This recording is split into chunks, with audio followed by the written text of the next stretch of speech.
30A historically has not had any hotels. We have no commercial chains. There's no McDonald's. There's no fast food restaurants or anything like that. And so being allergic to a lot of those industries has allowed us to create a niche and really be a good tourism destination. Now that's changed with St. Joe, and we do have 5 hotels that have built in the area here recently. And so that saturation will play out a little bit, but I think over time, what it will create are different pockets of price points that people can come and be able to enjoy what is 38, but at different levels. So do you think the cap rates will probably be at some point in the 12 to 15% rate? Maybe? That's where I hovered, because as we start to change the landscape of 30A and the surrounding areas, and we start to migrate and move people that are permanent residents around a little bit and create opportunities for them in some of these gated communities or maybe waterfront and things like that, the trajectory for the short-term aspect, that's the only way I can really see for it to go. I like to ask every realtor this. Is there ever not a good time to buy? Nah, not that I can really, I mean, outside of personal reasons, no. I mean, from what I've seen historically over time, I really can't say that it is. It's the one asset that we've seen continuously year over year appreciate. Are there bad times to sell? Seasonally, yes and no. So we always have that winter cycle that comes up where we'll have the increase of inventory. And I always think the increase of inventory will adjust buyers a little bit. And so you may have more hesitation to make an offer, less eagerness.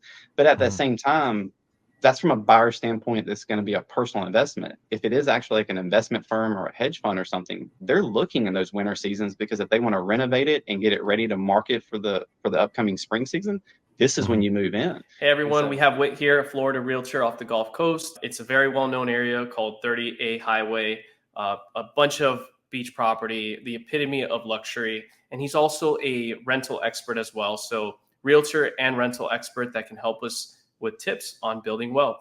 3 balls, 2 strikes, pressure is on. This is where we discuss real estate, property improvement, and business. Together, we'll strategize on how to win. Welcome to the Full Count. Last year, my wife and I were at a wedding in Rosemary Beach, and we were at this hotel, and across the street, I saw an open house. And me being a real estate agent, I had to go, take a look. And it was conveniently located where my hotel is. You got Rosemary Beach on one side, the European-like town, as far as the architecture. To the right, there was another town, which has this like Greek-like vibes, all white buildings and things like that. I cross the street, and lo and behold, I meet a really cool guy named Whit. And we have him on today. So Whit, if you can go ahead and introduce yourself. Yeah. Thank you, Andrew, for having me on. I was a vacation rental expert here in the area for short-term vacation rental management. And you actually caught me at one of my site locations that I managed for a little over a decade at High Point Beach Resort. And so it was it was a good opportunity. That actually wasn't my listing. I was helping out another one of our agents. And it actually turned out to be a great day, because you and me have stayed connected over that time and kind of really gotten to know each other. Yeah, I found it such an incredible piece of property. You said High Point, right? High Point condos? High Point Beach Resort. High Point Beach Resort. Okay. Chris, this place was beautiful, man. Like white sand beaches, and then obviously the blue ocean. It's incredible. How much would you say those usually go for? I don't remember how much that property was. I think like 1.5 maybe. Yeah, that one was listed at 1.5. There's a range in between there between the 2 bedrooms and the 3 bedrooms, especially the Gulf front units versus the poolside unit. Low side, you have about 1.3 to 1.5 on the pool side, and they'll go up towards the 3 bedrooms. And then the Gulf fronts are an average between about 2 to 2.5 million, and then upwards of 3 to 3.5 for the 3 bedroom Gulf fronts. Wow. What would you say, like the typical like demographic you're selling? Is there one at all, or is it, we all think, especially out in the West Coast, we think of Florida as the retirement place. Is that normally who you're selling to out there? It's a little bit of a mix. I wouldn't say we're a retirement destination by far. Our average medium age of population is about 46 in the area. And so the majority of people were looking at second homes or rental investment properties. That's interesting. I always thought it was, when I was there, I thought it was more on the retiree side, but it's such a young city from what I understand, or at least the development. So if you can kind of go into like the explanation of the 30A highway, why it's so great, And then please continue to touch on your background in rentals before you jumped into real estate. If you want to go over, that transition and, everything about you. Surely. Yeah, 30A is a little bit special. So what's most unique are our coastal dune lakes. So coastal dune lakes are rare amongst the world. You only find them in Madagascar, Oregon, four places uniquely across the entire globe. And so they're special in themselves. But then the 30A stretch, we have a very unique base of quartz sand in the area. And so we find a lot of people are kind of gravitated towards the area as it draws in because of different healing powers or just the way that you kind of get in tune with the area. But also we're very unique because it's a higher elevation than you'll find in the Northwest Panhandle. And so all the way across this area, we've got a lot of access to waters via streams, lakes, and rivers. But those coastal dune lakes are a really rare gem that we've worked hard to protect here over the years. And so 30A is that place where you had a lot of people between two different large development communities of Destin and Panama City Beach. And this was just caught right in between. So you had people who came out this area and donated a lot of their land towards the state parks and forests, and just really saw a really big conservation effort out this way. And so me, myself, I'd always got to travel down here and visit family along the coast. And so to actually get down here and live down here and be a part of it was a blessing. And then get to sell real estate on top of it, where, you get a chance to talk to people and kind of infect them of the reason why you're really here and why you chose this place. But it is special from cultural arts to the diversity of architectural mix and the new urbanism that you have over in Seaside and Rosemary Beach. It's a palette that's really, really diverse. I want you to touch on the new urbanism, but before you do that, the 30A highway, the development there on the waterfront, isn't it relatively a young town from what I understand? Yeah, so our first major development would have been founded in 97. They had the groundbreaking over with Rosemary Beach and Seaside. Yeah, so overall, it's been considered kind of the last developer's paradise. This is the last large area where you can find larger pieces and parcels of land. I would definitely call it that because when I had my experience there last year, when I met you, it felt like Disneyland. And I know that sounds weird, but if you've been to Disneyland, everything is pristine. Everything looks new. Everything's maintained. Everything's walkable. And it's just phenomenal. And I would probably say that's probably one of my favorite places so far along the coast that I've been to. And what I found interesting too, Chris, you would probably know too, a lot of the coastal communities here in Orange County, San Diego, and LA, you can park and immediately you're almost at the sand. Where you're at, you got to take the stairs going down, and something about that getting to the sand is just it just makes it more special. I don't know what it is, but it definitely draws my attention to it, and it's just absolutely beautiful. Yeah, it is a little bit more private and more exclusive. We are private deeded beaches in this area, and so you will find a lot more gated communities along 30A, and then access to the water can be a little bit farther and fewer between depending on where you're at, especially where you visited. We don't have as many public beach accesses right there. You know what? But you have a great point. Yeah, no, go ahead. I was gonna say it was unique that you mentioned Disneyland. So this area, there's a property called Sandestin Beach Resort, and it originally was the first place that Disneyland or Disney World was going to build their park. And so they came over here and they were looking at the area, saw that as a great opportunity, and then eventually ended up settling over in Orlando. They figured there's not enough alligators. Yeah. You know what I did notice though, when I was there, you're right, it was all private. Every beach I went on, I had to have like a pass to get in. So there was moments where I was walking along 30A and trying to get beach access, but I could only get the access to the beach from wherever I was staying. So that is a good valid point right there. I think that definitely drives up prices too, because a private beach is obviously more upscale. Well, it makes things a little bit more exclusive. Right. Well, what you were saying, Andrew, about, being able to drive up to the beach, one thing, just playing around with photography, I learned is if a car is in your shot, it's a bad shot. You gotta try to shoot without a car being in the shot at all. Right. And that's really impossible in San Diego for the most part. I mean, obviously you can make it work, but that kind of talks about what you're saying. When you go to the beaches, it's just like you can see all the cars, you can see parking lots. It kind of ruins the vibe. Yes, and it's not like that where Whit's at. which is I think what makes it more special. Maybe that's why I had an extra way of like loving the place, because I hadn't seen anything like that in quite some time. I've been to Miami, I've been to other spots of Florida, but that place was just very, I don't know, very special to me. So in any case, I want to go ahead and hear a little bit about your rental background before you jumped into the real estate, and why did you do that? And then what kind of skills were you able to transfer over? Because a lot of people like to buy real estate as an investment. Surely. So I started out in property management, actually working from retail sales. I had a client who was a realtor. She'd come in and work with me for a number of years and gave me a good opportunity. And so when I went in, I really got to get accelerated through a program with Resort Quest, which was a small-based company here locally. And they allowed me to have the opportunity where I was working directly with the homeowners. There wasn't a hierarchy that I had to go through at different levels of management to be able to speak to an actual property owner.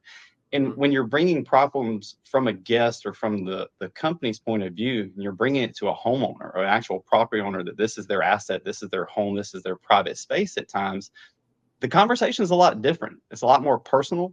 And there's a lot of emotions that can be attached to it. And so property management over the years taught me a lot of different things, but I'd say most importantly, it taught me two things that relate to real estate. And first is a sense of urgency. Things happen in the now. If you have a sense of urgency in both of those industries, you can be very successful, because it's life, it's interactions, it's the emotions that are attached to them, but it happens now. And second, it taught me to always answer my phone, no matter what time of the day, what I was doing. Pick up the phone, because you never know what's on the other end of it. But yeah, Question on that though, not to cut you off, I want you to keep going, but okay, you always pick up your phone. I'm the same way. What about when you're out, drinking, you've had a couple drinks in you, it's still not too late. Would you pick up the phone, or what would you do?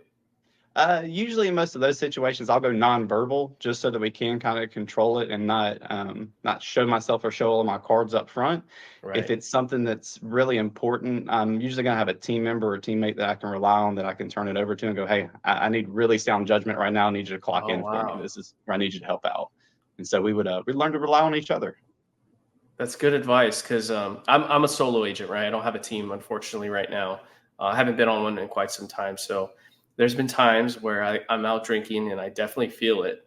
And I get a phone call and I answer the phone. And unfortunately, I'm not sure if they can tell whether I've had a few in me, but usually I try and make it as quick as possible, answer quick little questions. I make sure that they hear, background music, so they know like I'm at dinner. That way I can kind of, hang up and then go to text mode and then order a coffee right away.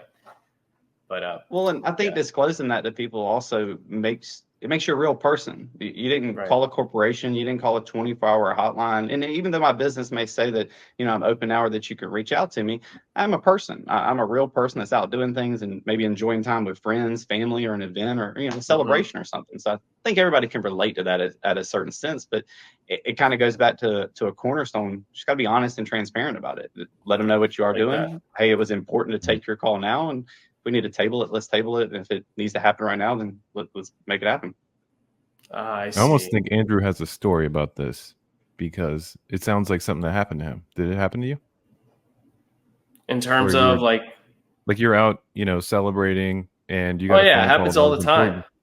It happens all the time. Where something bad fell through because of it? No, crossing my fingers, knocking on wood, everything's been good so far. Whenever good. I was going to say, I will say though, when I really feel it and I see a client calling me, I just don't answer and I go straight to text. Because I always want to be like Whit was saying, it's very important to answer your phone, like literally answer the phone. But when it comes to those points and the alcohol's flowing, then no, I go straight to text. It's almost like y'all are always job searching. So when people are searching for jobs that are not realtors, they always answer the phone to anything, right? You guys are constantly job searching. I mean, that's what always. Always, right? Wait, I would imagine you feel the same way. Oh, absolutely. I mean, there's been times where, simple phone calls turned into multi-layer transactions where somebody really needed some help. They needed some guidance, and they needed some advice. And that's what we're here for those times. And people all the time talk about realtors and where we catch our value. And I think part of our value is that we are disturbed during our personal lives, and we do still clock in. I've always lived by maybe my job, but it's your life. And so I want to make sure that while I'm doing my job, I'm impacting and leaving those little moments or blips in your life as best as I possibly can. And so, yeah, I can definitely understand the hesitation on wanting to pick it up. But I think most people just want the service. Right. Have you seen the memes by chance? I'm sure you have, Whit. Maybe you have, Chris, but there's memes where like a realtor goes on vacation and all their friends are partying, and then the realtor's on their laptop working. That's really true. That's me, but I'm not a realtor. Yeah, there you go. I think they always say it's the busiest we ever get is when we go out of town or go on vacation. Dude, it happens all the time. But I mean, it's a blessing in a way. But going back to your background, what would you say you like about being a realtor? And in terms of like the specifics in rental, like what kind of tip would you give to someone that wants to buy a property for rentals? Because you were saying in Rosemary Beach or 38 Highway along the coast there, a lot of people, buy there for investment properties as well. So what kind of advice would you give in terms of someone looking to, find a rental, and what you like about being a realtor? I think finding a rental, you got to answer the question on why. Why are we getting into purchasing a property? If there's some intrinsic value on that you're going to come and use it, then that's usually a place I can't ever touch. That's emotional for you. So that's always going to be there. But from an investment standpoint, you got to look at the numbers. I mean, the cap rates are probably what's going to drive you the most, because there's going to be fluctuations between occupancies, rental nights, events, and things like that. But I mean, for me, it's access and amenities are one of your biggest key points. And making sure what amenities do you have and what do you have access to that's either close by or in your vicinity. And then finding cleaners that do a really great job and paying them well and paying them on time. That is probably the biggest cornerstone, I think, that most people don't focus on when, we go through and we set up the seating, the sleeping, the comfortable, the linens, every aspect of it. But focusing on that backside of how that product's going to get turned over every time and making sure that it's going to be really clean, presentable for guests, especially after COVID. I think it's become more of a focus nowadays than anything. Right. That makes a lot of sense. And then that's more in terms of like short rentals, right? Getting people in and out. Yeah, absolutely. Okay. Yeah, if they're doing more long-term sets, where we do have a lot of people that'll do the 6-month split, so you can do 6 months in a day for a long-term rental here. And it usually just depends, because we're a really big hub for businessmen to be able to come in because of the flexibility we have and having 2 international airports that are within an hour's drive of us. One of them is really close over with ECP. And so it just gives you a little bit more flexibility, I would say, to kind of support yourself. And what would you say is your value proposition to clientele when they come see you? Because you're a realtor, but your background in rentals, like what do you kind of point out? Because you already touched on cap rates. So maybe you can explain what that is, and then also what else you kind of tell them to give, let them know your actual value. Yeah, so the mixture of the two that I try to bring to the table is looking at what their overall expenses are going to be. A lot of people can factor out the mortgage and whatnot, but looking at the HOA dues and diving into the HOA, if you do have a home association, is really important. But looking at what your end numbers are going to be, but also setting an expectation that's realistic. A lot of times we see these projections that will come across, and they're based off of some data, but there's just not a lot of actual analytics behind them that are concrete. The pro forma, right? Say again? The pro forma? Yeah, the performance, yes. And so that way you can really set yourself up for an expectation, because the 100 days of summer is going to be a time that we're going to see an influx in travel. We're going to be busy. But then the shoulder seasons where we have events and weather and so many things that can come into play, you got to be a little bit more susceptible to being flexible there. And making sure that you've got the right insurance to be able to support you in case you do have loss of income or things like that. But there's a full package to what it looks like. And most people, what they have is the idea of what they need to do to set up a rental doesn't include all of those pieces. And so it's like any toolkit. If you've gone through and you've looked at the actual job that you're going to apply it to, you'll have a couple of specialty tools in there. And so making sure that you've got good support from rental companies, cleaners, maintenance, all of the aspects is going to give you a more well-rounded product, I would say. So you streamline all of it for them pretty much.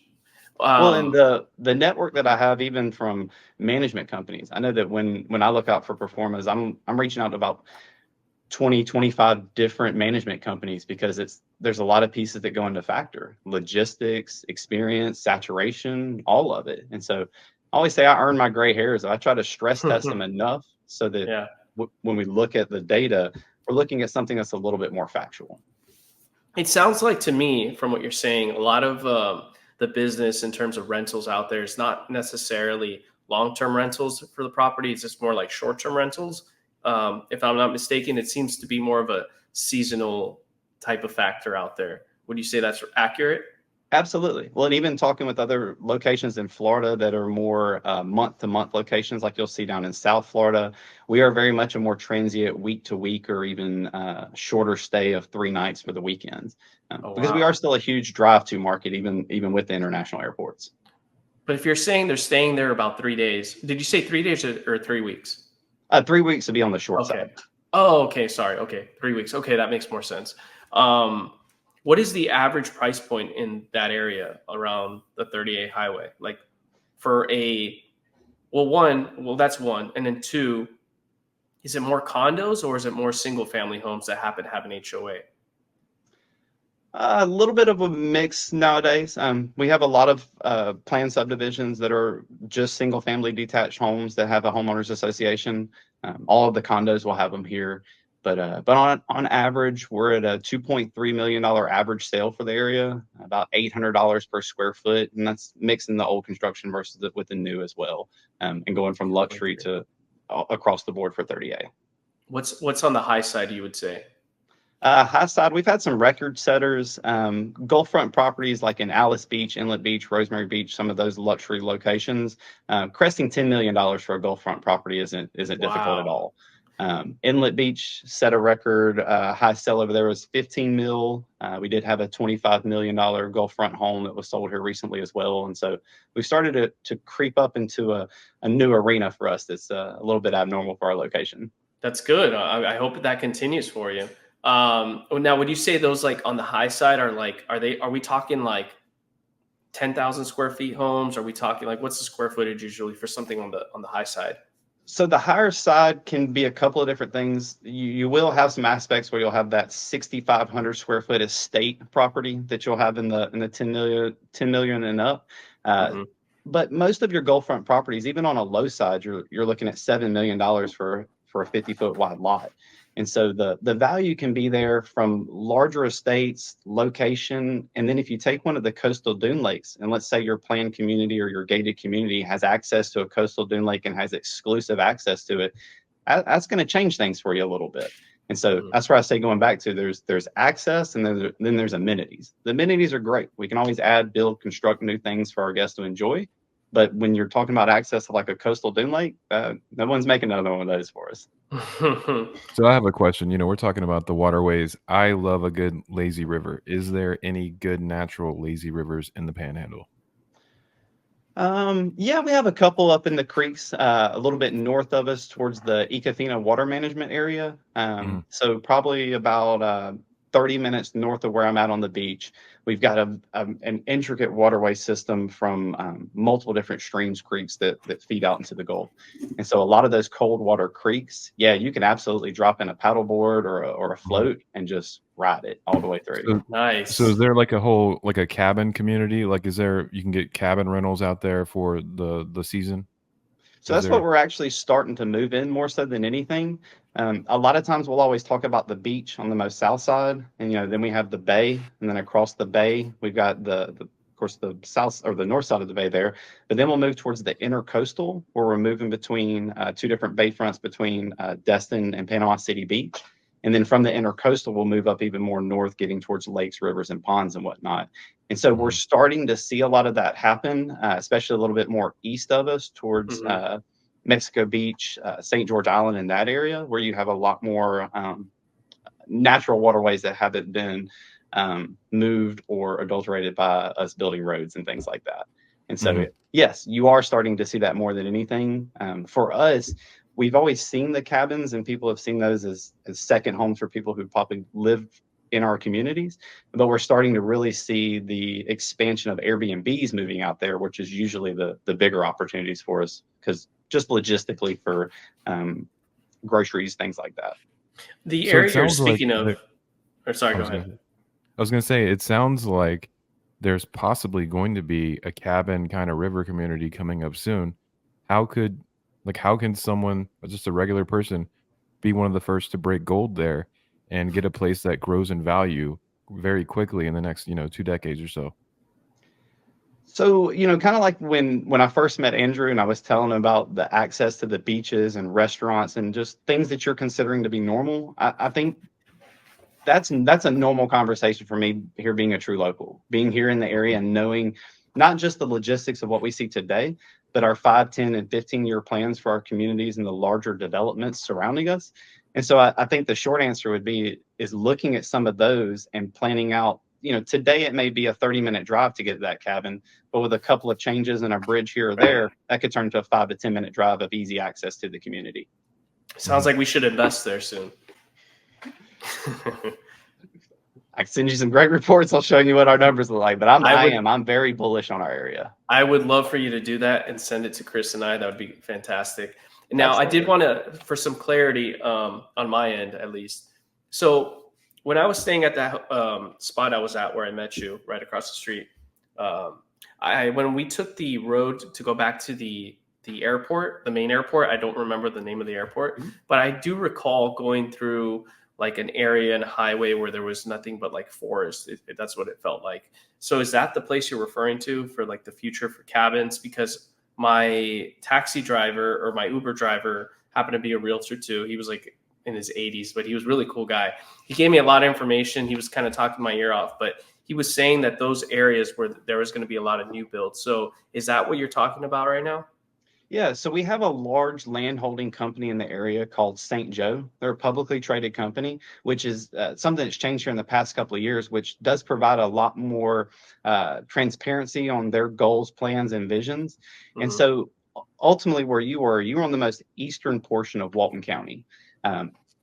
That's butting up right to the west end of Bay County. And what we have is what's going to be called the Walton Bay Sector Plan, where St. Joe, as that large landholder going from where you were up towards the airport, they're going to be developing that area on a 90-year plan right now. And so 90-year, wow. Yeah. And so we can look at the short terms of it. They have their websites that will show you the overall plans and goals and what they're looking at. But when you start to look at the infrastructure that they're bringing, it's not just about homes and condos and tourism and building the next Dave and Buster's in the right location. It's bringing us the infrastructure that we need. We need healthcare services. We need grocery stores. We need gas stations. We need these things. But then at the same time, we need large scale affordable housing. We need apartments in certain locations. And so what's nice is we're typically in an area like this, we would have a bunch of developers all fighting after the same goal. But when you have a large land developer like this, their picture looks a lot different. The way they carve and the way they plan out land is a lot different for us. And so we're very lucky that they donate a lot of their land also to conservation.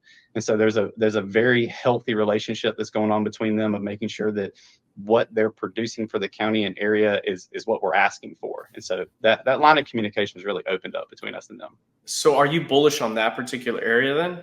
Absolutely. Okay. We show that there'll be a new conglomerate of a city that will form in between those areas that we talked about. And so that's the long-term vision for it. I met a guy on the plane. He was in first class. I wasn't, but he was. Rosemary Beach. He was wearing, I think there's a golf course there, right? Mm-hmm. Okay. So he's not in Rosemary, but close by. Okay. Close by. He's definitely on let's just say he's a client you want. But he was saying, I told him in a jokingly way, because I wasn't sure, but now we're doing this podcast. I told him about a podcast I wanted to do potentially on Rosemary Beach. He's like, please don't. It's a best kept secret. Don't talk about it. A lot of people will tell you that around here. Before we had the 38 company, which is just a local company that started more so marketing events and things like that, it really snowballed and blew up. And it's a logo company now that really pushes the vision and the goals that we have of our communities here locally out to on a national scale. But a lot of people tell you, shh, be quiet, don't tell anybody. We give you all the stickers and we stick them on cars all over the place, and you'll see them across the globe and whatnot. But we are one of the best kept secrets in the area. Absolutely. I agree, man, because I had no idea that existed. And Thank goodness I went for a wedding. It was a blast. But in terms of like going back to the coastal communities, let's say I want to go with Chris and my co-host, and then our wives or girlfriends, and stay at I don't know, 5-bedroom. Shots fired. Shots fired. Why? I mean, I feel like you're working for her now. You want to bring up that we're not married yet? Okay. No, I'm talking about Nick, dude. Okay. Chris is in a committed relationship, boyfriend, girlfriend. But anyways, what would you say the average price point? What would you say the average price point would be on a rental that we would probably want to like save up for and things like that? So probably the best way I'll tell you is we broke a record this year for the largest grossing rental in our area was a $75,000 a week rental. Oh my gosh, Chris! I'll let that sit in for a second. Chris is going to front the bill then. But no, what you're looking at, you probably would be in the range, and depending on the seasonality of it. You know, if you come in 4th of July is our peak season, we taper down a little bit on both sides, going towards May and going towards September, but about $1,500 to $2,500, depending on if it had a pool or if you were beachfront or across the street from the beach. Is that per day or per week? Oh, that'd be for the week. Per week, okay. Yeah. Okay. Yeah, because the community you were in, I'm thinking of the Seacrest Beach area right there, where you have you got a lot of large homes. I think your smallest home out there is going to be about 3 bedrooms. Then you've got a full mix from studios to 2 bedrooms to 3-bedroom condos. So inventory is plentiful out there, but a little bit more competitive from an off-the-beach home. That's not too bad. That's pretty good. So right? I have a question, and I like to ask every realtor this: is there ever not a good time to buy? Nah, not that I can really. I mean, outside of personal reasons, no. I mean, from what I've seen historically over time, I really can't say that it is. It's the one asset that we've seen continuously year over year appreciate. Are there bad times to sell? Seasonally, yes and no. So we always have that winter cycle that comes up where we'll have the increase of inventory. And I always think the increase of inventory will adjust buyers a little bit. And so you may have more hesitation to make an offer, less eagerness. But at the same time, that's from a buyer standpoint, that's going to be a personal investment. If it is actually like an investment firm or a hedge fund or something, they're looking in those winter seasons because if they want to renovate it and get it ready to market for the upcoming spring season, this is when you move in. And so, at the same sense, it's also about finances and what you need to do in this calendar year and if you need to hold off till the next. But not necessarily. I mean, I'd probably say the only factor I would give you to say bad time to sell would be the income that you had put up by having a well-appointed property that was managed appropriately and then selling before you got a chance to coop those incomes. Is it a risk to buy a property before a hurricane? So I don't even really know how to say that word in full, but yes and no. Insurance is probably going to be the biggest thing because if there is a named storm out in the water, you can't bind insurance, and so you do want to be sensitive to that, making sure that you're timing that appropriately. Now, me being a Californian, I don't really know much about hurricanes, so I mean I know a little bit. We just had one. We just had one a month ago. That was nothing, dude. Oh, that's a big deal. No, I mean it was on the headlines on social media. It was a big deal here in California. But in terms of like where you're located, those inland areas that you were speaking of, where those like cabins would be, would you say the hurricanes could get hit pretty dramatically there or no? So with the previous storms that we've had, we've seen if the larger storms are able to make it inland, your biggest thing is the debris that's falling, the trees and things like that are close by. So being in those heavily wooded areas, because our pine trees are taller and skinnier than most pine trees you'll see in the southeast, and so a little bit more susceptible to those high winds. But we typically don't see as much damage inland just because of that elevation that we spoke of before. That's usually, we used to call it the bubble that was over this area where we'd watch hurricanes kind of dance east and dance west of us until recent. Okay. Well, let me ask you this: is there something, without saying anybody's name, that you see maybe in the Florida Panhandle or just in real estate in general from other people in the industry that you see is unethical? And you have the moment to call them out. I think in retrospect, when you look at the previous years of rental incomes and what we saw historically, they just don't match up. And to me, seeing that tune of the highest of highs, while those are great promised lands to land at, they're just not your normal. They're those one-offs that happen with all markets. And so I think emphasizing that while our trajectory year over year and long scale does show continued growth, emphasizing on those numbers and that type of demand is just unrealistic. I feel like it's just not something we have seen historically for our area, and that's in a support of logistics, events, the whole entire picture, not just the dates, the time, or the weather. Mm-hmm. So you feel like there's certain realtors in the area that are kind of overstating where the market's at currently? Just making sure that if we're going to have inflated prices, that you've got to look over them. There's no quick buck that be had here. Even from a flipping standpoint, you have to know a contractor or have a lot of contracting experience to be able to come in and be successful at it.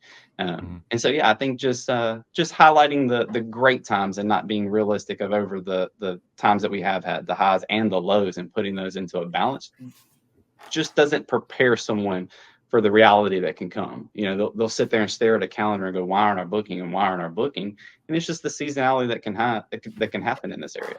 Mm-hmm. Right.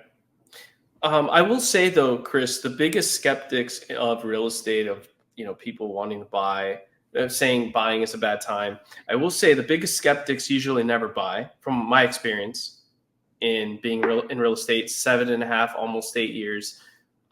I think it's important for the audience and people to know that if you're constantly being bearish on real estate, I think it'll be a detriment to you. So there comes a time and point where you just gotta jump in and let time do wonders for you, right? Because over time you end up winning. And I think it's very important to jump into real estate. We live in a country where property rights is very important. So you got to own property, in my opinion. So I think it's very important for people to understand that. And I think that's kind of why I got into real estate too. I think property rights is so important. Having title to something, then nothing will keep you happy. Absolutely. Does having a mortgage though restrict you? Employers love when their employees get a mortgage. They're like, oh, this guy's going to be stuck with me for a long time. Well, you don't have to tell them. That's one thing, right? Do you? Well, I throw it up to the opposite to say, if I would open up a door for you where if you're just renting, and let's say you have a job change or something, you're just going to be susceptible to that new market that life event has thrusted you into. But having that mortgage, you may foresee that there's an opportunity where, as a homeowner, I don't know what rent is in my area besides just being a realtor and keeping up to date with it. And so 5 years go by and you've had your mortgage, and now all of a sudden you're proposed with a problem that turns into a great solution of maybe you can turn around and rent your house and cover your note and everything's beautiful because your neighbors are willing to pay more than you or more than your normal. And so I think time's probably the biggest asset we all have, that if you can make a decision and look and reflect that at 5, 7, 10 years from now and look at where that position is, usually I haven't seen many people that have been in a downside besides just making bad decisions. Well, for me and Andrew, we're in California. We're in Southern California. Life for a squatter is pretty good out here. How is it in Florida? It's different. So it can be a little bit different. You have to be knowledgeable. You have to know your laws. You have to know what's right and what's wrong and what you can do and what you can't do. But it's a lot of the same. There's a lot of protection across the board for squatters. But once you know the parameters of what you can work within, what actions you can do, there's ways to get you towards your goal. Absolutely. You just got to go through the proper channels and do what's right. Yeah, I saw one guy, I forget where this was, but it was somewhere in America. He just moved in with the squatter. Once they left, he moved in and just started living there, and he got his property back. Oh, So wow. it's kind of a dangerous strategy. You never know what's going to go down. But he moved in, and he took it back over. Well, that's he good. Swatted the squatters. I was going to say, he played the game by their own rules and squatted on his own. That's awesome. That's being smart, dude. Creative. That is smart. I like that. That's pretty bold. I want to go back to the cap rates. Capitalization rate is net operating income, and you divide it by the indicated value of whatever property it is. For the audience and Chris to know, I'm not sure if Chris, you were aware, that's like a return on investment. The higher the cap rate usually can be better in some cases, but when you were referring to cap rate in the area that you do real estate and service, what's the average cap rate? And are you referring to the average cap rate to short-term rentals or long-term rentals? Both, just because some of our communities will be non-rental, so their HOAs will dictate and mandate that you can't operate from a short-term rental standpoint. So you have to be versatile in both. But typically, from the investment standpoint, we're looking at a short-term rental aspect. If it's me and we're looking for a buy, we're going to look at 10% or better. Wow, that's music to my ears. Out here, just so you know, out here you're looking around 4 to 5 if you're lucky. Yeah, we see sometimes where we'll get some of the 5, 6, and 7s, and I'll say that we'll have buyers that come from different areas, and there's a mutual misunderstanding because I'm telling you the number of 6% cap rate, and you look like you're smiling, and we just don't understand why you're smiling still. But that's just because historically we've seen those trends where 8s, 9s, 10s, up to 12s were favorable for us. Now, is the vacancy rate high in these cases then? Like, since it tends to be more seasonal, from what I understand, are we looking at like a several months where it's vacant? So typically not several months from a short-term aspect. Your typical go-to will be 150 to 180 days booked.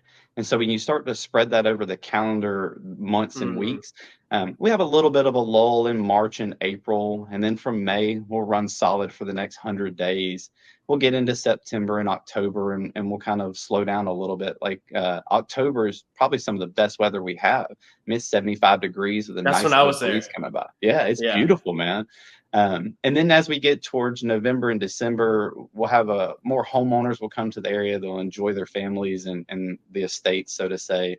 And then January, February till March, we'll have snowbirds back in. So we'll have our Canadians that come and travel down here to us.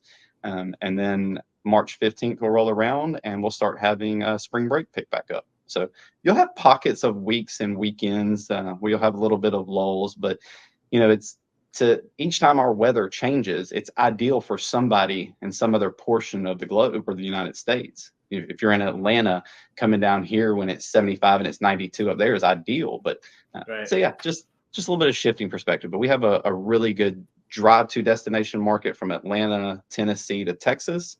And then like I said, the snowbirds coming down from Canada for those first 3 months. And does your team and yourself take care of all that, the property management, or do you guys vendor it out to another company? Vendor it out to another company. Most of the long-term aspects, so month-to-month leases, we'll handle internally. But if it's going to be vacation rental or property management from a short-term aspect, you'll want to have somebody who that's their 24-hour-a-day job. That's what they do best. Yep, that makes sense. Yeah, I like that. How's the humidity in the Panhandle? Oh man, higher than ever.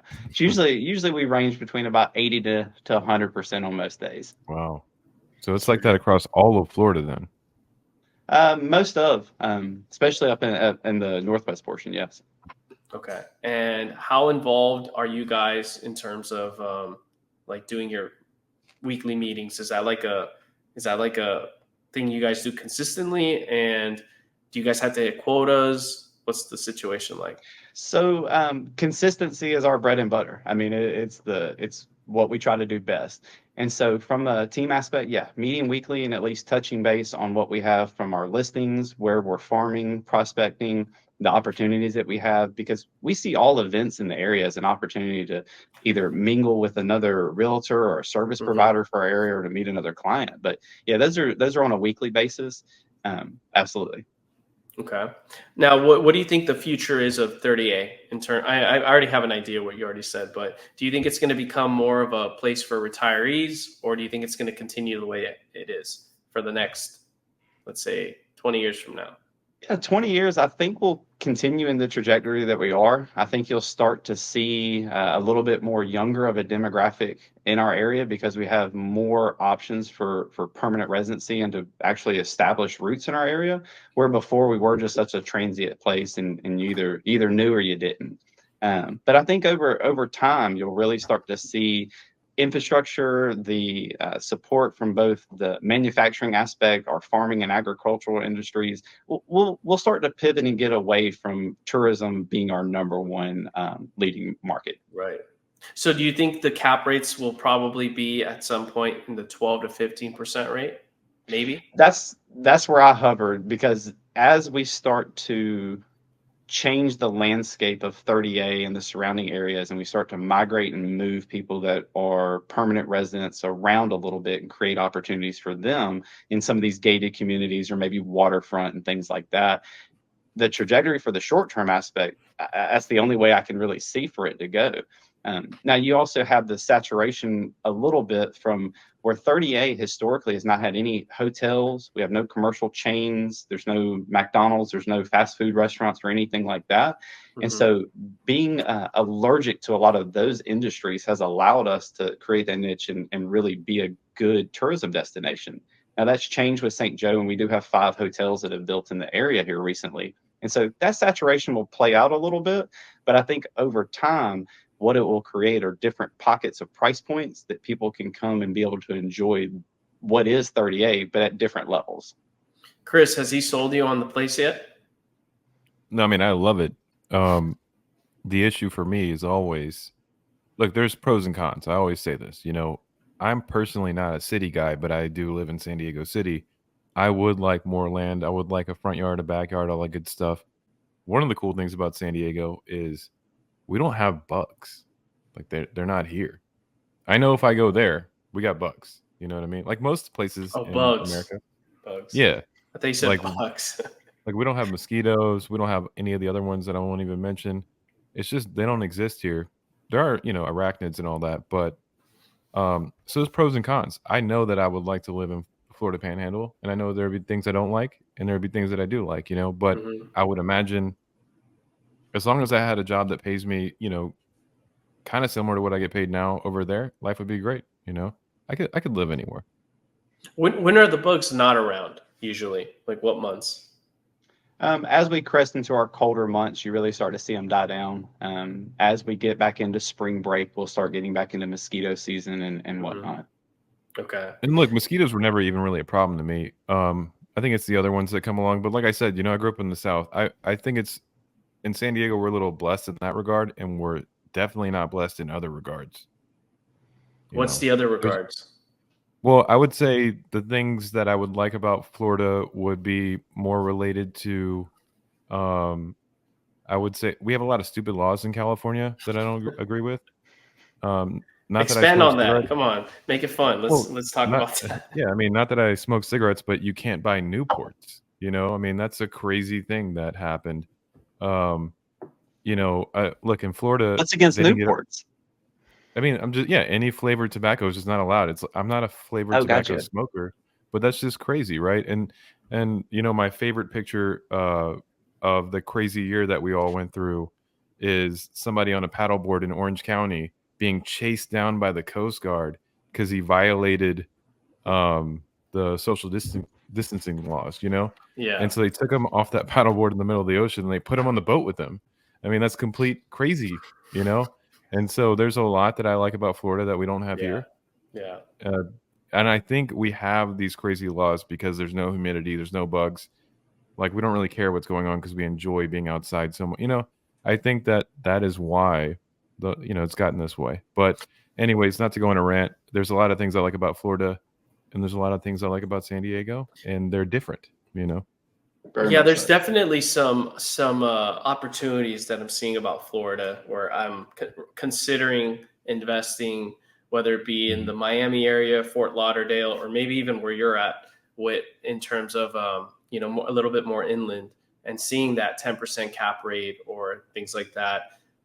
So it's definitely has my interest, to say the least. And in California, we don't see cap rates like that, but what we bet on is price appreciation. That's what we consistently see. It just continues to go up. I usually don't recommend, I wouldn't say in all cases, but macro terms, Southern California, I don't always usually recommend my clients go the short-term route of rentals because there tends to be more risk involved. And I think in Florida, the laws there are a little bit more landlord friendly.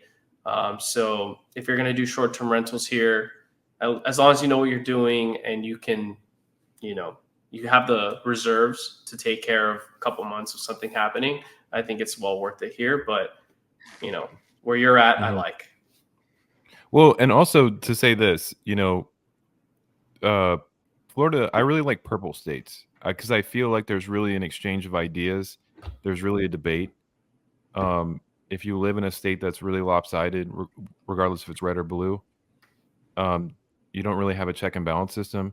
That's one thing I like about Florida is there's a very mixed range of politics there. So there's always a conversation, and with debate, you get the better answers, the better results, for your Could not legislation. agree with you more. I think that's probably the most healthiest part about this area.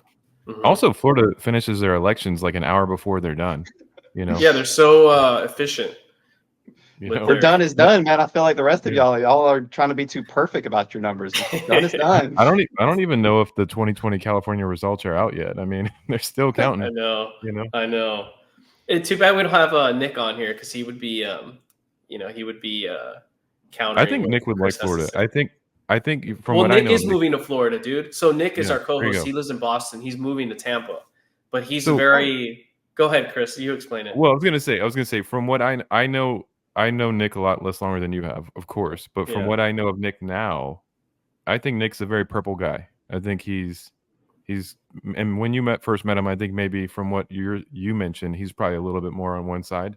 But I think these days I can see him being a lot nuanced, like a lot of us. I think most Americans are really becoming more nuanced because they've seen the extremes of all the sides. You know what I mean?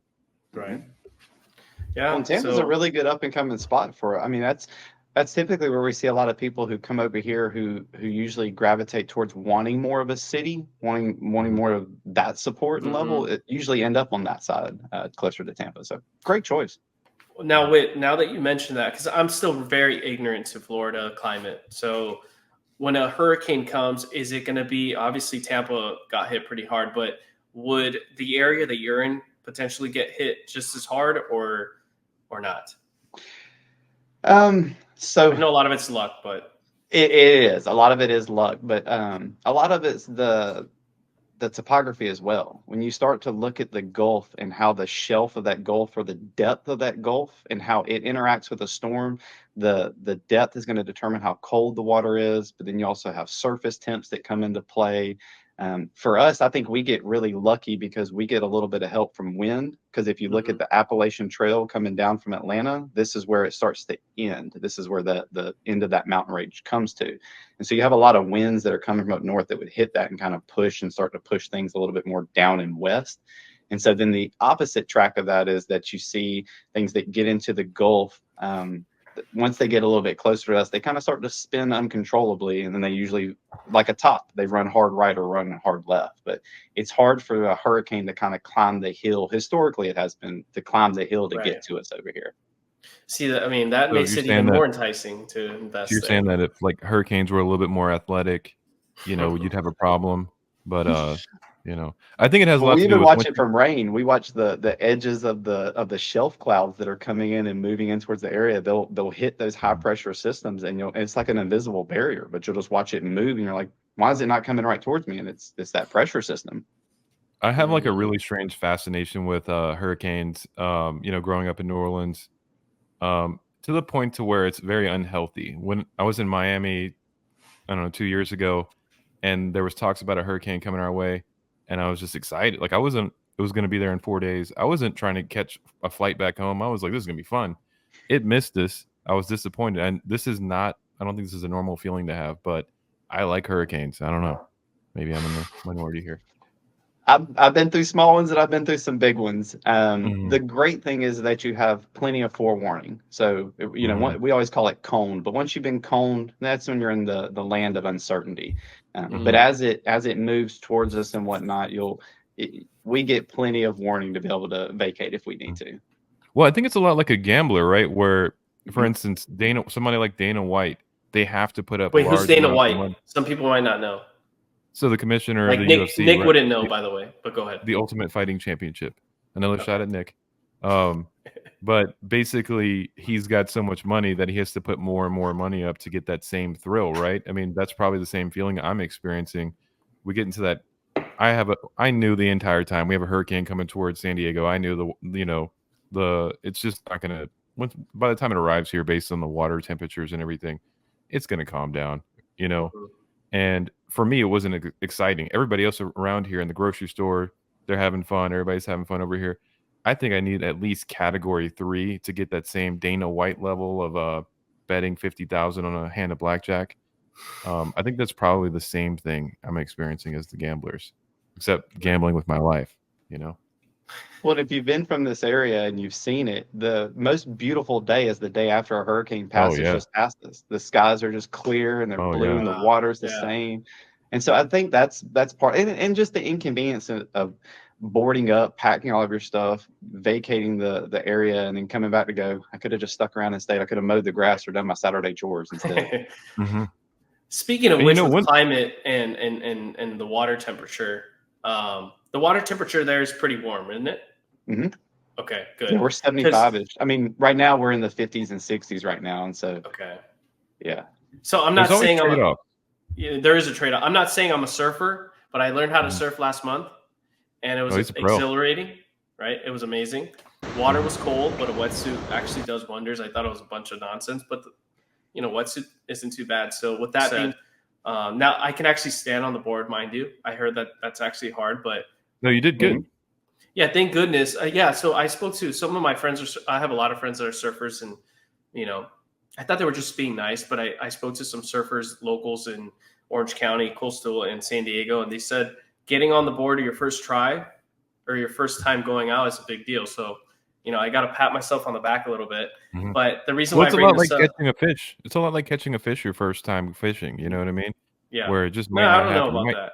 No, because you might not get the wave. It's kind of similar, You're talking about ocean fishing. I'm talking about going to a lake. Not everybody catches a fish their first time. Going out to a lake or something. Yeah, but I think it's a little bit, not to my own horn, but I think it's a little bit more complex. It's not more so the luck of getting a fish. It's also the ability to stand on the wave. But that's true. Before the debate aspect of it, what are the waves like out there though? Because do people surf there? I don't know. So you get a mix of stuff. I would yes and no. So there's some timing to it, and then there's the locations that you really have to pick out. I know you of course know that there's surf spots and places that are going to be better than others, but for us it's usually about what man has done to our area. So if they've dredged in an area and things like that, it can impact the waves. We typically don't have very great surf in this area, but I always lean towards. So Kelly Slater grew up in Pensacola, which is about an hour and a half west of me. He grew up surfing trash waves over there, 3-footers, little knee knocks, surfing hard waves.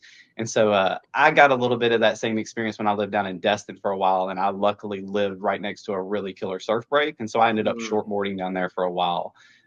We don't get as many longboarders in our area because the waves they don't carry for as long. They're much more shorter rides, but that's why you'll see so many people doing stand-up paddleboarding around in this area, because you can go from the lake and do it, and you go out there on the Gulf. And when it's flat out on the Gulf, it's unique because you'll see a lot of migrations coming through across that shelf, from manta rays to sharks to all different types of wildlife.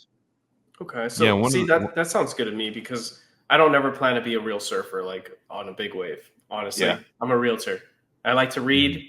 I'm not the guy that's going to go out there all the time, but okay. Go ahead. What were you going to say? One of the trade-offs is, you got warm water. In Southern California, we have cold water. In Florida, you have jellyfish. In California, we don't have jellyfish. Ooh. I mean, we still that's have a some out here. Trade-off. I mean, not we have you have some. Not nothing close to Florida. I go to the beach all the damn time in California, in SoCal. And you go in the water though? Yeah, I've never been stung by a jellyfish in Florida. I remember as a kid at 5 years old, I got stung 4 times in 5 minutes. Yeah. We have 6 to 7 different jellyfish species that are native to our area that we have to watch out for. And we have a lot of wildlife migrates through our area because the fresh water coming down off the rivers and whatnot, getting to the coastal dune lakes and eventually get into the Gulf. So our Gulf water is impacted by outside sources, where that's not necessarily the same for most of our area. So jellyfish are as real as they come. Does it hurt? Does it hurt a lot? I haven't been stung by one, thank goodness. Not yet. I mean, one of my most traumatizing, I'm going to share this with everybody. One of my most traumatizing moments is when I was a kid at 5 years old. I got stung by a jellyfish, and I remember walking up to my uncle to tell him, and he ignored me. And then I went into the vacation rental to where all my aunts were all like, "Oh my God, it's gonna be okay." But I'll just never forget my uncle just ignoring me. Like, I don't even know. He taught you to It man probably up, helped me dude. grow up. It probably helped me grow up. You know what I mean? I was like, The damn, you nice don't even give a aspect damn. is you can learn. So a lot of them, they'll stay up at the very top of the water. And so if we are ever out floating and you see a big school of them, you just got to dive down and be very thoughtful with how you're going to come up for your breath. But That yeah, makes sense. dive Well, and evade. speaking of which, because you sound like you're kind of experienced, I know I believe you're an outdoorsman to some degree. So if you can explain your background in the outdoors, besides you being a realtor, explain that, and then how that has helped you maybe get clients. And I want you to go over that before we get into the current events. Truly. So yeah, I've always been outdoor and active. I consider myself a little bit of a water bug. If I can source out a really good epic piece of water, rather if it's a river, a lake, a stream, or whatever it may be. But I think especially for here, because a lot of people we have a lot of beautiful aspects. You're not coming down here for world-class shopping and things like that. You're coming down here typically because the natural beauty that we have. And so we'll usually find a lot of people are gravitated towards that same thing. And so I found that it allowed for me to really to connect with people that were similar to me, that carried a lot of the same interests. And it didn't matter if it was being a conservationist where we were needing to organize, getting out there on the beach and picking up trash or something along those lines, or if it's getting together with like the next door car club and just talking about things that we're all similar interested in. And so I think it's important to always kind of, find that group, find that tribe, find that community that vibes with you well, so that you can be able to go somewhere and just be yourself and not feel like you're on a show or anything like that. But yeah, I've been hiking, biking, and paddling these rivers around here since I was a little kid. Like I said, I got lucky that my granddad lived a little bit west of me. My aunt lived a little bit east of this area, and so going back and forth, I really got to go down some dirt roads and find some really hidden aspects of this place that are absolutely gorgeous. And the seasonality of it, we have the manatees will be coming through here in the winter. They'll go up towards our rivers and whatnot, and they'll start to almost hibernate through there. And so I'm stoked that here in November I'll get to go swim with some of the manatees and whatnot and just get to see them. But also in that same aspect where, I say that now and I've watched both y'all kind of light up from it. I'm in that same camp that I have to make sure to let you know, don't touch them. There's certain rules and things that we all have to observe when we're interacting with nature like that to keep it like it is. And so I don't know that I'll call myself a steward of, but I'll wear that hat of going, I want it to be here for a long time. And if we just understand the importance and the values of how it balances something, then it's real, it's tangible, it's attached to you there. And so, yeah, getting out and finding like-minded people that love this area, or, bird watching or the bees, the pollen, I mean, any of it, there is immense amount of beauty almost everywhere you turn down here. Mm-hmm. So one of the things I wanted to ask you about, me and Andrew and Nick, we talked about it a little bit. We don't live in a state that has enacted policies like this. But earlier this year, February 2023, DeSantis signed a school choice bill into law, Bill 1, House Bill 1. And what this is, it basically gives people, the whole idea of school choice is, the federal government's already giving Oh, over geez, you're going to get us in $20,000. trouble here. Keep going. No, I'm not. The federal government already pays like over $20,000 per student for public schooling, right? And they pay the schools based on how many people they have enrolled. But what Florida signed into law, basically, and I haven't dug into it very deeply, but the idea is you could take this voucher and go to like a private school. And I have read a little bit about how in real estate, the choices of school, the education raises the prices of real estate in the nearby area. And I know it's still early into this program. This was earlier this year. Have you seen anything on the ground out there about how this has enhanced, real estate value or just enhanced community in general? Yeah, I would say you definitely can see a direct and indirect correlation between the action that's taking place of the law changing.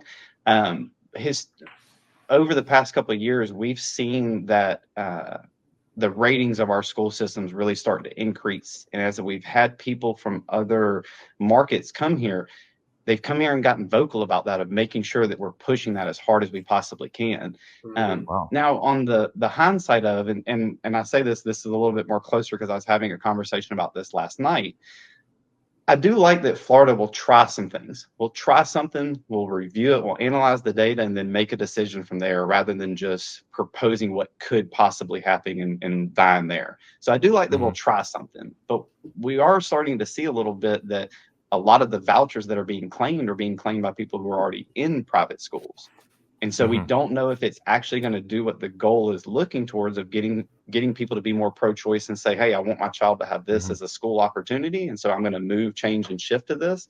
People who are doing that, absolutely, we see them coming here. And I say, because as we go and we look at certain locations, you can kind of step back and go, are we staying in this certain school right here? And then you turn around and look and you can gauge the kids' ages and you can see what's most important.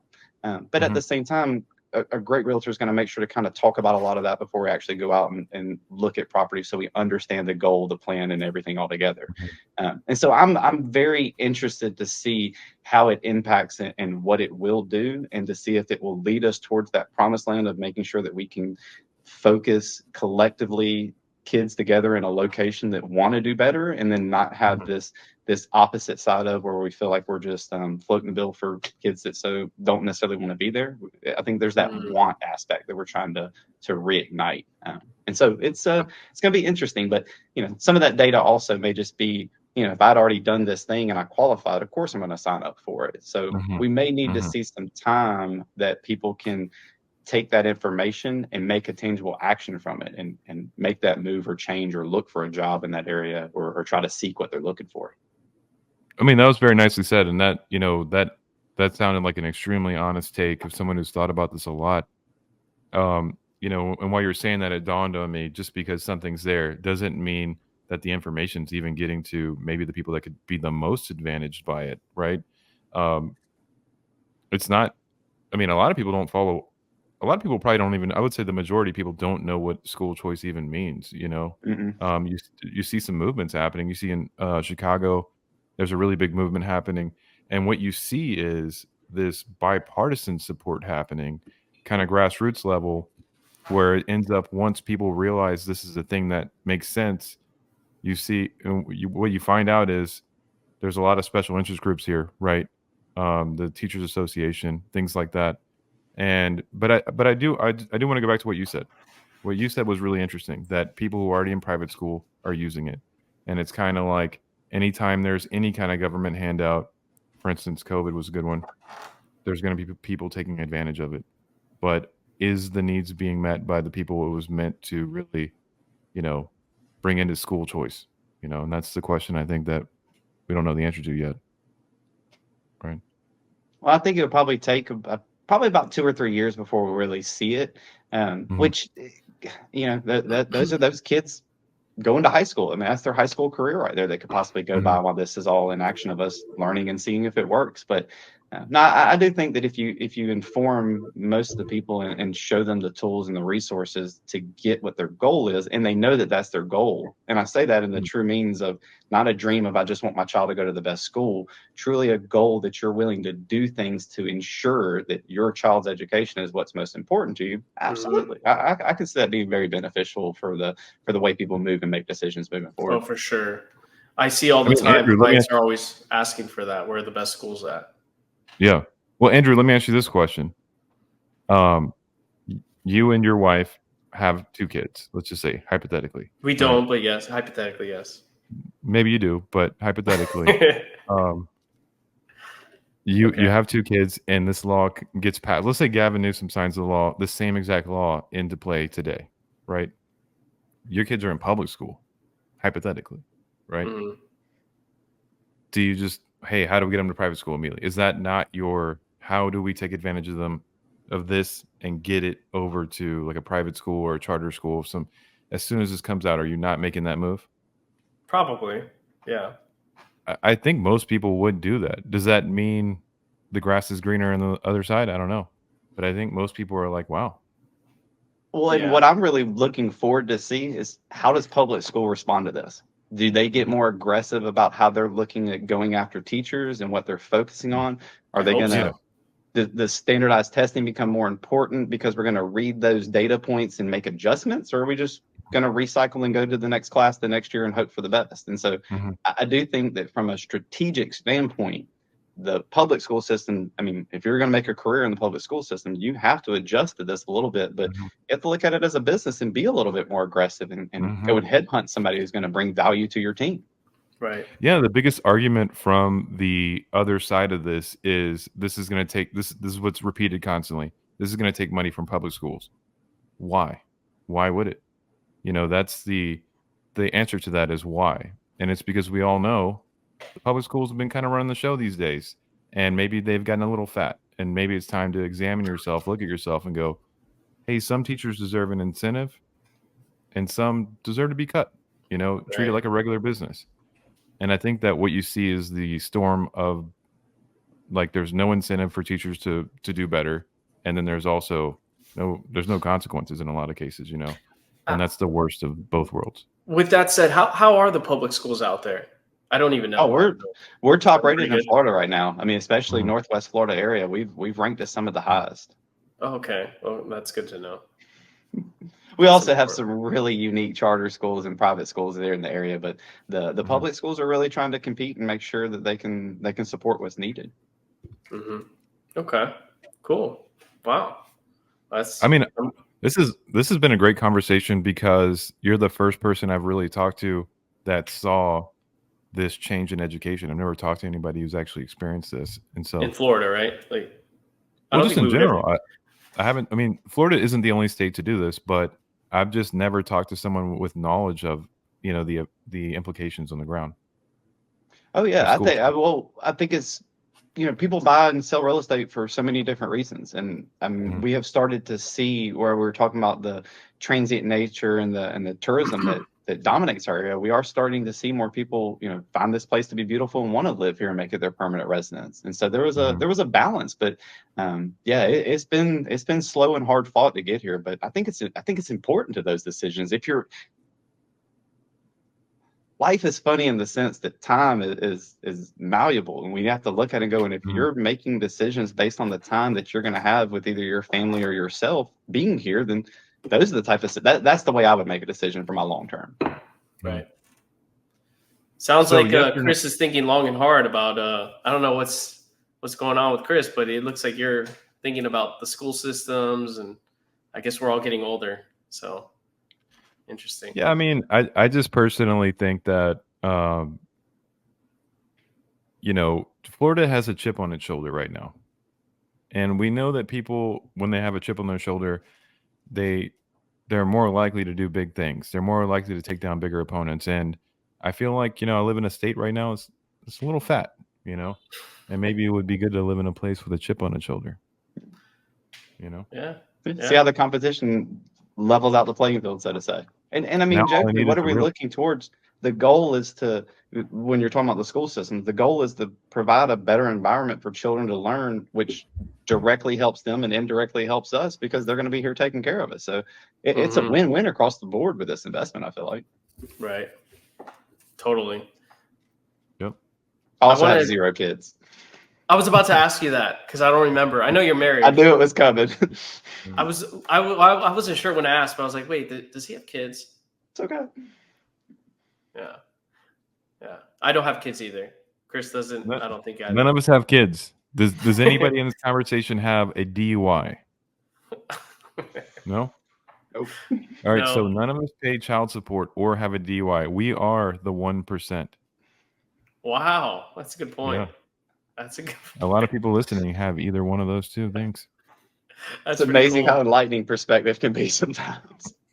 Well, we got to ask Chris, not Chris, Nick, if he has one of those two, because we never asked him directly, have we?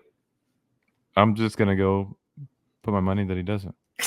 He's not a DUI guy or a child support guy, No, the truth is that DUI people and child support people are people who take a lot of risks.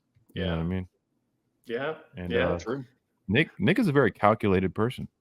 You haven't met Nick Whit. I wish you did, because he's a very very good guy. He reminds you of like a tech TV show, like a Palo Alto, Northern California guy. That's what he is. Yeah, I got to see a little bit from some of y'all's previous episodes and whatnot that I've watched, and got to see him a little bit there. So, when you see somebody like that, you feel like you've met them even though you haven't. And so, right. Yeah, I look forward to the opportunity one day. Good, have you noticed Andrew always kind of has like a vendetta against Nick? Have you noticed that? Is that coming out on the TV screen? Nah, not very much. No? You know what I think it is, though, Chris? All. What I think it is okay, so maybe you can understand where I'm coming from with. A lot of times not clients, but someone that's about to be a client, they're constantly challenging you. Mm-hmm. Like your knowledge and your critical thinking, your negotiation skills. And every time I have Nick on the podcast, whether we have a guest or not, the guy is always constantly challenging me, like consistently, where it gets a little annoying. But I love the guy; he's great. But that's the only reason. I mean, I think I must have joined in on this after the pendulum has shifted, because now I find myself being Nick's defense attorney a lot of the times. Yeah, he is. And so I feel like maybe Andrew, there's this trauma that I haven't been there for, and now he's responding, and Nick has almost got this guilt where he's like, yeah, I had this coming the whole time. Yeah. I agree. Let's go to the current events real quick. And then Whit, please jump in, because obviously you're a realtor like I am, so you'll know all about this stuff. But basically, there was a point where we were looking at 8%, 8.5% mortgage interest rates. Right now, we're looking around 7.35 to 7.5%, obviously depending on what type of loan you take and your credit score, debt to income ratio, et cetera. The National Association Realtors chief economist Lawrence Yoon is saying mortgage rates will not go back to 3%. We'll be lucky if we get back to 5%. What do you think about that? I mean, I think setting an expectation that if we got to 5, we'd all feel like we're probably in the glory land. It'd be a great day right now in comparison to where we are. I think prospectively, though, people thinking that we're going to get back to those 2s and 3s is going to leave them with some false hope. So I think bringing the ceiling down to 5s and saying that that's going to be realistic will help two things. One, it will help that once we get to 5, people go, oh, we're there, let's go again, and you'll start to see things pick back up. But I don't think you'll have as many people who will sit and go, oh, they'll keep on going down, and have those wishers or professional planners, so to say, who just keep thinking it will get better and the grass will get greener tomorrow. I think you'll have some people that will start to actually move on things. But it's a hard one right now. It's probably the most difficult thing to forecast. I will say, I feel like Chris is the type of guy that thinks they're going to go back to 2 to 3, so he wants to wait. What do you think, Chris? Well, I am a notorious holdout for worse. I saw that the market was really high in 2020, and I should have bought then, and I didn't. I'm an idiot. I will say that you guys talk about skeptics. Yeah, I was that guy for a very long time. That's why I'm calling him out, because he's a skeptic. Yeah. I have a lot of friends that are skeptics. I really am. I'm about to buy now. Finally, we're going to buy, and I held out, and I'm just going to tell anybody that's listening, don't hold out. Just buy now. Buy when it's right. Buy when you have your just job is good. You have the money. You feel comfortable. You're looking to stay where you're at, wherever it is, at least 5 years. People that I've worked with, and I've known what they made, and they have like 4 kids, and they bought a house, and I'm like, how are you doing that? And so that's why I say just buy now. Yeah. Figure it out. Well, and I think historically we'll always see rates change a little bit. I think we've always been able to see that those adjust, but we've never seen times or positions in the market where terms change. And this is one of those times that terms are changing because of interest rates. And so locking down some great terms and parameters of a great investment, and then being able to, everybody always the date the rate, marry the house. And so being able to restructure that, but you won't ever be able to restructure terms without reclosing. And so that's where I always get of going, if it fits, and you hit the nail on the head, Andrew, if it fits, it's got to be the right time for you. You have to have all your ducks in the row. It can be a fantastic time to buy, but if you're upside down on credit cards and other type of debt and you're leveraged to the teeth, it's not your time to buy. And so I think everybody's perspective is a little bit different, but it's also in that same scale of going, if you are renting and you're looking to try to secure something, then you have to make some adjustments and you just have to knuckle down and figure out what your actual goal is. Right. And there's a lot of creative ways of financing too. Like right now I have a client who's using a 0% down FHA mortgage, which I didn't even know about until 3 weeks ago, maybe. And granted, only particular lenders do this. And granted, what it really is that 3% down or 3.5% down is just getting tacked onto the mortgage. Yep. But there's always an ability to get into owning property. There's always creative financing to some degree. So I always recommend people, if they really want to buy, there's likely a way to, go ahead and jump in and plan for it. Well, and I think the new multifamily option is another good perspective to look at. 5%. Yeah, where you can turn around and that could be a great option for somebody, but only if you can own or occupy. If your lifestyle or your job or your career or your business doesn't allow you to own or occupy, it doesn't matter if I tell you it's 1%. It's Right. not going to fit into your life, and so I totally understand that. I've been trying to persuade my wife with my sales skill to consider living in a unit where we buy a building and we have tenants, but she wants a house next. Well, it's never going to be a good idea to tell your wife that you're going to live in a unit. Look, guys, we could live in a cardboard box, right? Pretty much, yeah. Women don't want to live in a unit, dude. At least call it something I wouldn't different. call it a unit, but You just did. Well, yes, because I'm talking amongst men, right, or amongst my friends.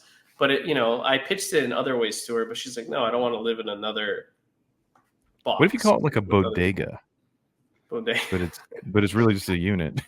I'd probably tell you to approach her from look at what you would be able to save, like look at how your finances would adjust if y'all lived in that, and then show her what could be entertainable or an option 5 years down the road by making those savings and having this great 20% down payment, so you don't have to pay mortgage insurance on this, so that when you do go and secure that home, we're securing that home, not a home, the one you really want. And so long term. Yeah. So in 2007, hindsight's 2020, but you're back in time. 2007, are you telling people to buy? Probably yes, because based on what you're making, like you could be making a smart decision and it's going to really pay off in the long run, or you could be like some of the people in The Big Short who made very irresponsible choices, and you're screwed. Well, right? I guess my hesitation first goes into macro or micro. If we're going macro, probably still lean towards a yes, but I'd probably be more closer towards a maybe. If I was in the micro aspect, oh, absolutely. I mean, what we were paying for properties around here in 2007 is nuts. Yeah, it's nuts in comparison. Can I buy real estate with Bitcoin? Yes. In some markets, right? Yeah. I mean, Florida, they have a mayor that was what was he doing? He was trying to buy property with Bitcoin, right? Miami mayor. Yeah, he ran for president. What's his name? I forgot his name. Yeah, I forgot him too. Suarez. Mayor Suarez. Yep. Well, they switched the name of the convention center. It was called something Bitcoin, I think, and they switched it back. So obviously that didn't do too well. But in any case, CPI is down from 3.7% year to year to 3.2%. The jobs report came in lower for October. And the reason why I bring that up is that's partially the reason why mortgage rates fell.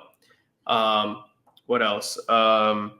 Mortgage applications, according to Redfin, have gone up 2.8% over the last week. It's been a slow recovery, obviously. Buyers have been kind of slower, especially with the holiday season. That's kind of where we're at. But here's an interesting one that we talked about before, I think on the last podcast, like 2 podcasts ago, Chris, but just for Whit, maybe see what his thoughts are. We have Nepo home buyers. I don't know if you heard of Nepo home buyers, but it's basically where buyers rely on their family for the down payment, the gift money.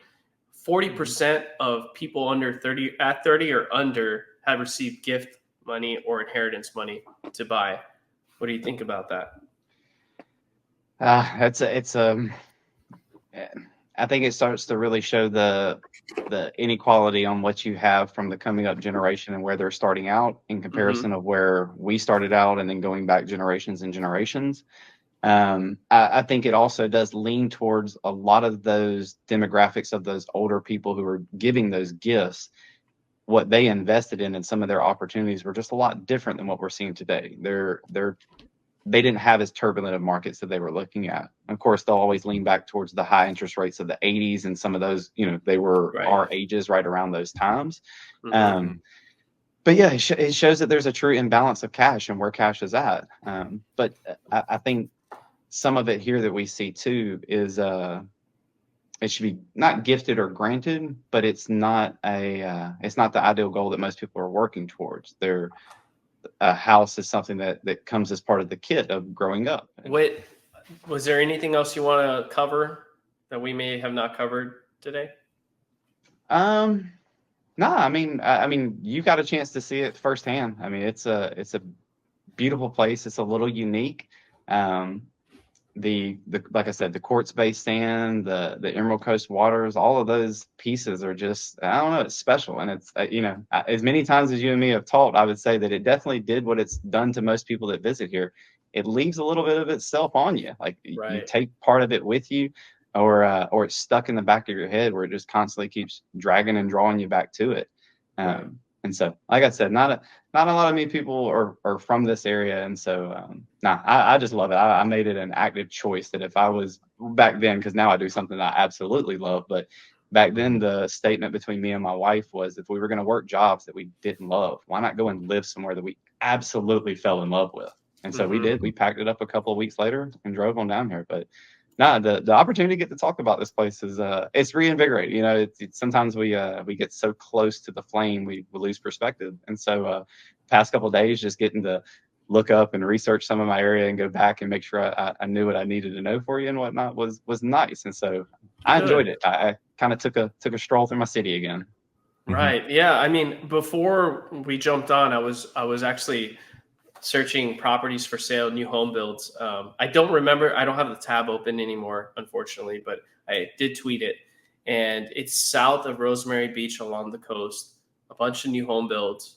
I saw something, I think it was a 2-bed, 2-bath, single family home for only $445,000 or $500,000. It's not on the coast, but it's like very near the coast. And it was beautiful. So I was pretty I was tempted to tell her, hey, we should go move there. Well, so where I met you, I live about 4 miles east of that location. Okay. And we start to see that there's a couple of builders, because builders is what we lack the most of around here. And so there's a couple of builders that have migrated towards our area that are really focusing on non-rental communities and trying to give us some options, because as we keep turning places into Airbnbs and other rentals, we're moving our workforce farther and farther away from where they're actually needing to go for work every day. And so it's important to kind of balance that back to it. But we can look and yeah, there's a spread from $800 a square foot to well below 400 that we can get into and still be able to find something that makes sense for somebody. But yeah, just takes a little bit of time. I see there's a lot of opportunity there, and I feel like besides real estate, maybe there's a business to be made there too, of some sort. So, we see a lot of people who have relocated to the area here recently, if they were retirees or second homes or kind of getting into that next chapter of life. A lot of their kids or their grandkids or whatnot are starting to move to the area because they've been to a different city or they've seen a successful business in another part of the nation, and they're like, this area needs a little bit of that. And so it is nice that we get a real mix of getting to see things that like you'd see out there on the West Coast that would be normal for you. Maybe we'll come over here and be a new opportunity. The USA soccer team actually just purchased a large grab of land in our area to develop their new training center. Once this ends, if you can send me that and anything else that's interesting, please send it my way, because I definitely want to start diversifying and investing elsewhere. So That'd be great if you could do that for me. Well, and I only say that there's the huge op because as we looked over the nation over the past years, you see farmland turn into other things, and that's our second biggest industry in our area. So we're going to see some transition of some of that land or large holdings getting moved over into different ops. But things like that are going to bring us, like I said, more infrastructure, more support, more normalcy, but less t-shirt shops and souvenir places to go by, and more things actually come and do and get some value from. I love that. In 6 months, we're gonna have a bunch of high school graduates, right? And let's say you have one, and they say, "What would be the best way for me to what's the best path to become a realtor? Should I go to college? Like, what would you do if you could roadmap it out for someone you cared about?" I would say that my pathway to how I became a realtor, I mean, of course, it's mine, but I think it would create a lot of value in the relationship, and it would be find some way to service them. Find a way to service those locations or the customers or clients that are purchasing homes in our area. And I mean that from either a management or an oversight standpoint. I mean, there's people who literally just go by and check homes once a week to make sure that the lights are on, the ACs are like they're supposed to, the yards are upkept, and those type of management. But I think getting belly to belly with the client and getting it away from business a little bit and hearing that, yes, this is my job and this is what I'm going to come and set up a business of, but this is John's house. This is where his kids and his family will come have Christmas. I'm going to take care of it for a multitude of reasons, but I'm going to take care of it because I owe it to John and those feelings that his family will get to have by me doing what I'm supposed to do. And so I think the way that relationship balances everything of I service this so that it can service me also, I think it is important to show the younger ones of when you get to these positions, this is how you'll want to talk and treat someone who services you and support. And I say service, and I mean in the true support sense of the word. But this is part of your team. This is who's helping you get to your goal or your destination. And so I just think it speaks volumes to being able to respect the janitor, so to say. So I noticed that you really focus more on the community aspect of it instead of on the educational side of it. It seems like community networking is way more important than anything you're going to learn in getting your realtor license.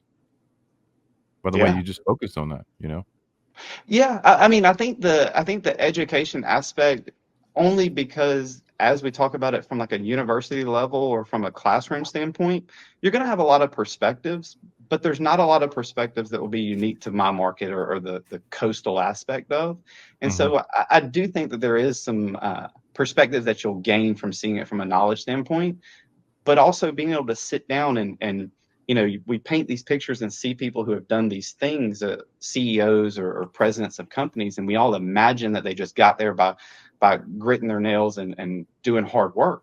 But actually getting to sit with them and have a relationship and have the possibility for that mentor to reach down and send the elevator up to you of going, this is how I actually did it.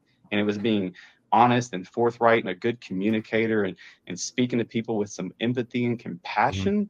I mean, don't get me wrong. My education from school did a lot to get me here, but being compassionate for the human on the other side of the table, no matter what it is, the competing realtor for a listing appointment, or I don't know. I just think that everybody should get an ounce of respect from you. And looking at it from that perspective, it just grants it to you a lot.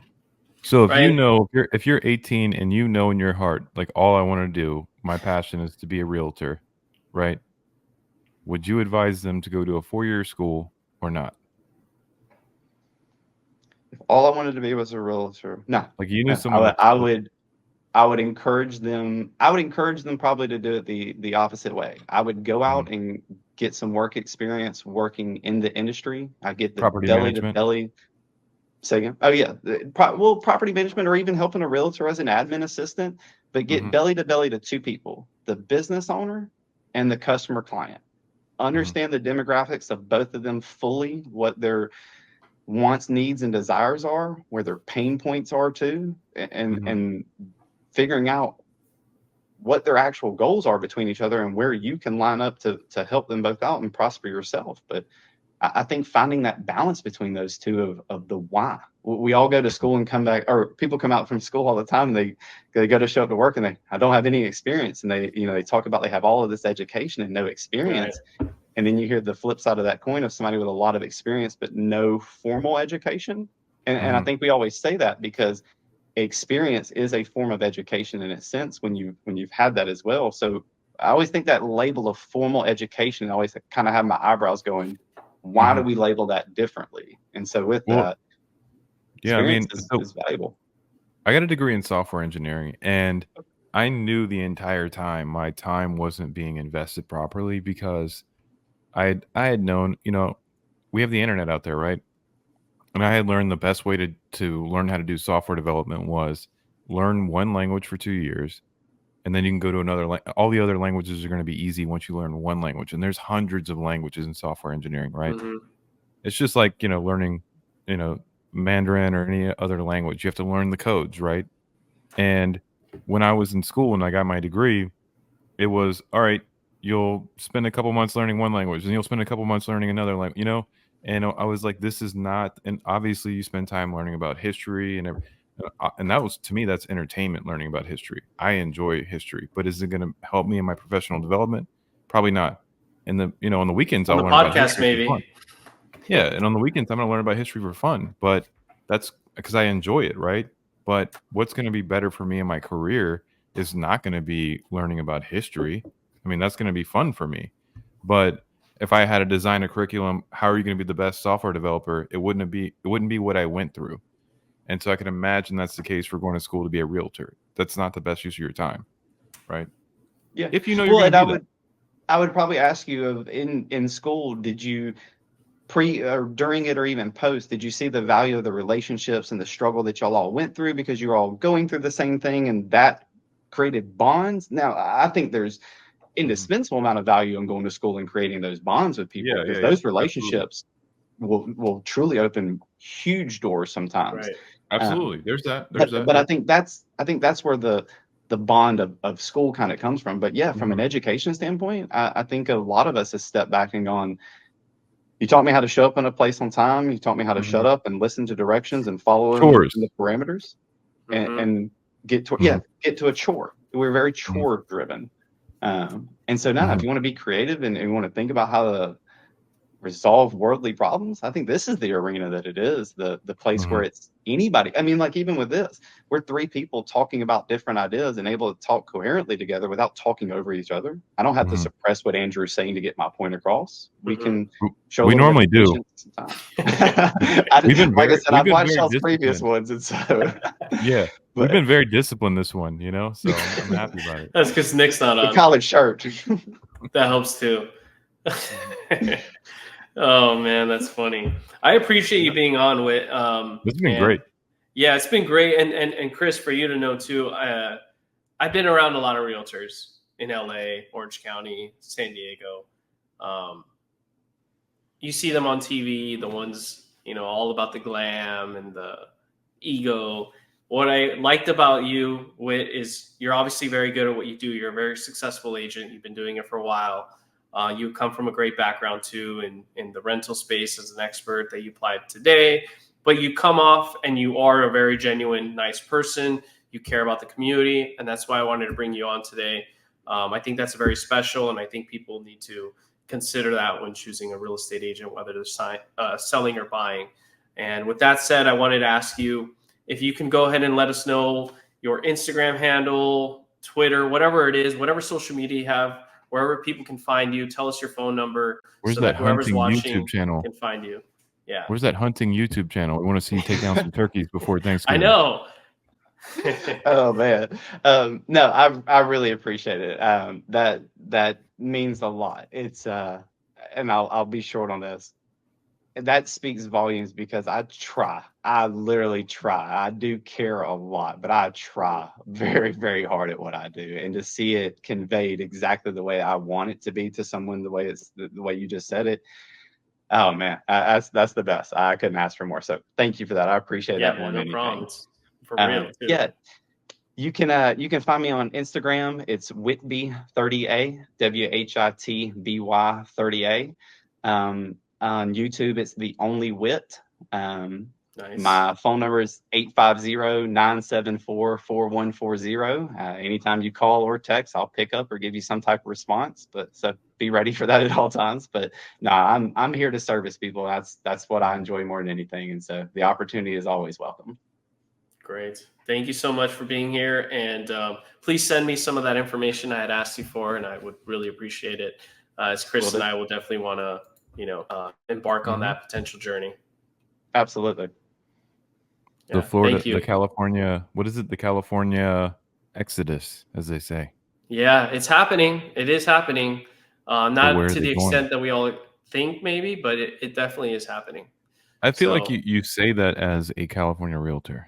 You're like careful. You're like, hey, everybody's not leaving. There's something over here. Yeah. No, I don't know if y'all have ever seen, there's an interactive map on a site called How Money Walks. And it actually talks about money moving state to state by the amount of people that are leaving and moving to different states. And you can drill it down to a county level.